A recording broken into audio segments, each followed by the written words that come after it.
வணக்கம். வீட்டில் கம்பு இருந்தது, அதை வச்சு சிறுதானிய கம்பு லட்டு செய்யலாம். வாங்க. பிள்ளைகள்லாம் சும்மா கடையில் கொடுத்ததெல்லாம் இந்த லட்டுகள்லாம் வாங்கி சாப்பிட்றாங்க. அதுக்கு பதிலாக வீட்லேயே சிறுதானியம் வச்சு ஒரு கம்பு லட்டு செஞ்சு கொடுக்கலான்னு சொல்லிட்டு செய்கிறேன். ஒரு கப் கம்பு சுத்தப்படுத்தி கழுவி காய வச்சு வடச்சட்டியில் போட்டு வறுத்துக்கலாம். கூட அரை கப்பு நிலக்கடலையும் போட்டு வறுத்து ஆற வச்சிடலாம். அரை கப்பு வெல்லத்தோட அரை கப் தண்ணி ஊற்றி கரைச்சி வடிகட்டி எடுத்து வச்சுக்கலாம்.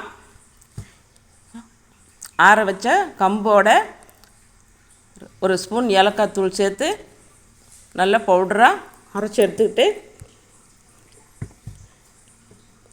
ஒரு பாத்திரத்தில் போட்டு அது கூட அரைச்ச வெல்லத்தண்ணி சேர்த்து 2 ஸ்பூன் நெய் சேர்த்து நல்லா உருண்டை பிடிச்சி எடுத்துக்கலாம்.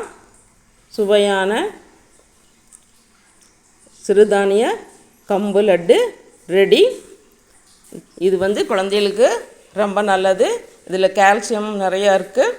நீங்களும் இதே மாதிரி செய்து பாருங்கள். வாழ்க வளத்துடன்.